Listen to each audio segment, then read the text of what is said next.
आप लोगों को फिर से स्वागत है एक बार नए वीडियो में। ठीक है, तो आज यहाँ देख रहे हैं कि क्वेश्चन नंबर कितना 11। तो 11 नंबर क्वेश्चन पर जो क्वेश्चन आने वाला है ना, उसका 5 सेट बता रहा है ये आज इस वीडियो में।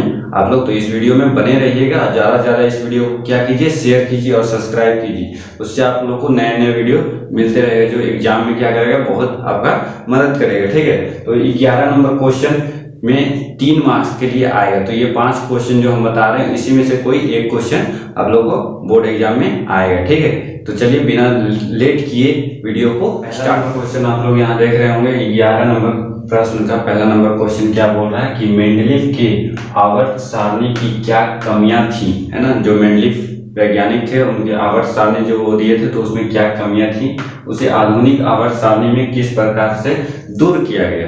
ठीक है, तो मतलब जो नया बनाया गया तो उसमें उनकी कमियों को क्या कर दिया गया, तो दूर किया गया। तो पहले हम लोग देखेंगे आंसर में कि क्या उनकी कमियां थी और उनको कैसे दूर किया गया है। तो आंसर क्या होगा कि मेंडलीव की आवर्त सारणी की विसंगतियां, मतलब कुछ कमियां थी। क्या कमियां थी? पहला कि हाइड्रोजन की अनिश्चित स्थिति, मतलब हाइड्रोजन जो था उनको मतलब उसको स्थिति मतलब उसका स्थान नहीं दिया गया था, कहीं भी दे दिया गया था, तो वो अनिश्चित स्थिति मतलब उसका फिक्स जगह नहीं था।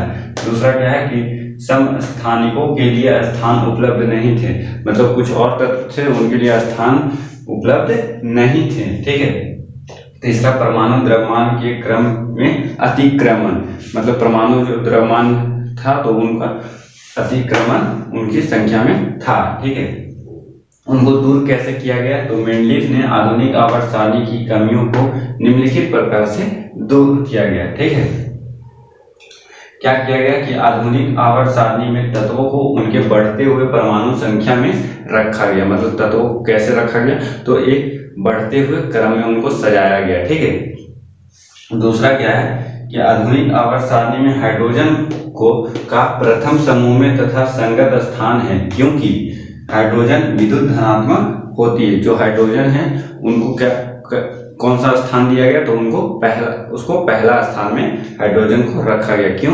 क्योंकि वो विद्युत धनात्मक है, तो जब भी होता है तो हाइड्रोजन से करंट पास होता है ना, इसलिए उसको पहला स्थान उपलब्ध हुआ। तीसरा कि भारी एवं हल्के तत्वों का क्रम भी आधुनिक आवर्त सारणी में सही है, जो मेंडलीव की आवर्त सारणी में नहीं था।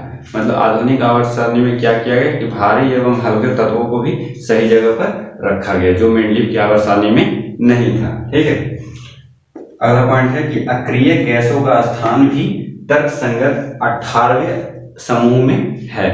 मतलब अक्रिय गैस जो होते हैं उनको भी स्थान दिया गया, तो वो कैमा स्थान दिया गया, तो उनको 18वें समूह में स्थान दिया गया। ठीक है, तो ये पहला क्वेश्चन है। दूसरा क्वेश्चन यहाँ क्या बोल रहा है कि मेंडलीव की आवर्त सारणी की 2 उपलब्धियां एवं 2 विसंगतियां लिखें। मतलब क्या बताना है कि मेंडलीव की आवर्त सारणी में 2 उपलब्धियां, मतलब 2 को सही चीज क्या थी, है ना, जो उनको और अच्छा सारणी को अच्छा बनाया गया, और 2 विसंगतियां मतलब 2 और गलतियां क्या निकली।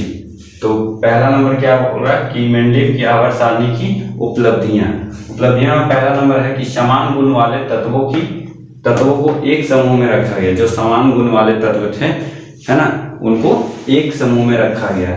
दूसरा है कि अध्ययन में सुविधा, जो उनको इस तरीके से सजाया गया और इस तरह से आवर्त सारणी में रखा गया ताकि उनको पढ़ने में क्या हो सके, याद करने में क्या हो सके, समझने में आसानी हो सके, तो इसलिए उनको रखा गया। फिर क्या है कि नए नए तत्वों की खोज, और भी कुछ नए तत्वों को क्या किया गया, तो खोज किया गया। ठीक है, मेंडलीव की आवर्त सारणी की विसंगतियां मतलब कुछ गलतियां, तो वो गलतियां क्या थी?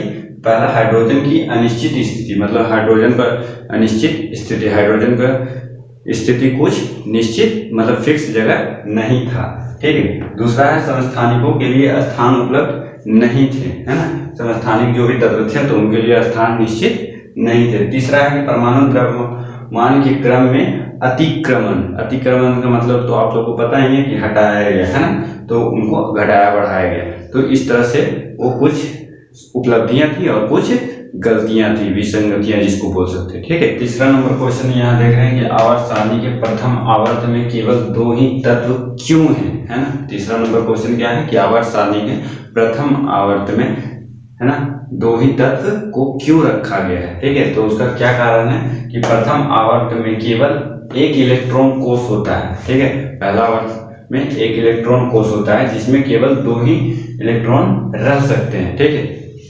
तो जो एक इलेक्ट्रॉन का जो कोष होता है उसमें केवल और केवल कितना इलेक्ट्रॉन रह सकते हैं, 2 से अगर 3 हो गया तो वो अगले कोष में फिर चले जाते हैं, ठीक है। ऑर्बिट मतलब जिसको कहते हैं, तो वो अगले ऑर्बिट में चले जाते हैं। तो एक इलेक्ट्रॉन कोष होता है, ठीक है, जिसमें 2 ही इलेक्ट्रॉन रह सकते हैं। इसलिए प्रथम आवर्त में केवल 2 ही इलेक्ट्रॉन को, 2 ही तत्व को रखा गया है, ठीक है। क्यों? क्योंकि हाइड्रोजन का एक कक्ष होता है, हाइड्रोजन परमाणु संख्या जो होता है वो 1 होता है, ठीक है, और उसमें एक कक्ष होता है जिसमें केवल 1 इलेक्ट्रॉन होता है, इसलिए। और हीलियम का भी एक कक्ष होता है जिसमें 2 इलेक्ट्रॉन होता है, मतलब हीलियम का परमाणु संख्या कितना होता है, 2 होता है। तो हीलियम में 2 इलेक्ट्रॉन होता है, इसलिए प्रथम आवर्त में केवल 2 ही तत्व को रखा गया है, H तथा He, मतलब हाइड्रोजन तथा हीलियम, ठीक है, 2 को रखा गया है, ठीक है।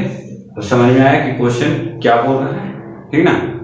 चौथा नंबर क्वेश्चन यहाँ देख रहे हैं। चौथा नंबर क्या बोल रहा है कि समूह में ऊपर से नीचे जाने पर परमाणु साइज में कैसा परिवर्तन होगा, ठीक है।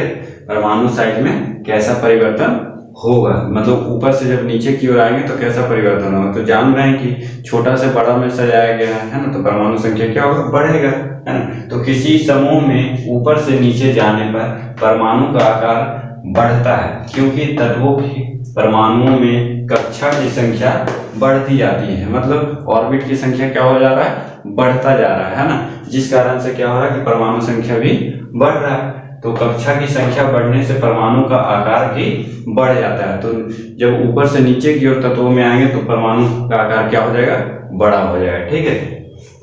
लास्ट क्वेश्चन, 5वां नंबर क्वेश्चन, 5वां नंबर लास्ट क्वेश्चन क्या बोल रहा है कि किस तत्व में, मतलब कोई तत्व का लेकर रिलेटेड उससे क्वेश्चन पूछा गया है। क्वेश्चन क्या है कि पहला नंबर है कि 2 कोष है, मतलब कोष कितना होना चाहिए, 2, ठीक है, तथा दोनों इलेक्ट्रॉन से पूर्ण हो। दोनों क्या होना चाहिए, इलेक्ट्रॉन से पूर्ण होना चाहिए, मतलब 2 ऑर्बिट है तो ऑर्बिट क्या होना चाहिए, उसका पूरा होना चाहिए। तो उसका आंसर क्या हो जाएगा, नियॉन। नियॉन का जो परमाणु संख्या होता है वो कितना होता है, 10 होता है। तो पहला कक्षा में कितना रख सकते हैं, पहला ऑर्बिट में हम लोग 2 रख सकते हैं, उससे ज्यादा नहीं रखा जाता है ना। तो पहला में 2 और दूसरा में 8 रखेंगे, ठीक है। अगर ये ज्यादा हो जाए तो 8 से भी, तो फिर तीसरा कक्षा में रखते हैं। लेकिन यहाँ क्या पूछा है कि 2 इलेक्ट्रॉन 2 कक्षा में रखा जा रहा है और दोनों क्या होना चाहिए, पूर्ण होना चाहिए, मतलब ज्यादा कम नहीं होना चाहिए, ठीक है। दूसरा नंबर क्वेश्चन की इलेक्ट्रॉनिक विन्यास 2, 8, 2 ये किसका है ना। 2 और 8 और 2 टोटल कितना हो गया, 12। तो 12 परमाणु संख्या किसका है, तो मैग्नीशियम का है, Mg, ठीक है, मैग्नीशियम। तीसरा नंबर क्वेश्चन क्या है कि कुल 3 कोष है, कुल तो कितना कोष है, 3, और संयोजकता कोष में 4 इलेक्ट्रॉन है, मतलब लास्ट कक्षा में लास्ट वाला ऑर्बिट में कितना इलेक्ट्रॉन होना चाहिए, 4 होना चाहिए। तो क्या आंसर हो जाएगा, सिलिकॉन, ठीक है। 2, 8 और 4, ठीक है, पहला में 2, दूसरा ऑर्बिट में 8 और तीसरा ऑर्बिट में 4, क्योंकि यहाँ लास्ट वाला कोर्स में क्या पूछा है कि 4 होना चाहिए, तो उसका क्या हो जाएगा आंसर, सिलिकॉन। तो ये 5 इंपॉर्टेंट क्वेश्चन है, इसमें से एक क्वेश्चन आएगा यहाँ, ठीक है।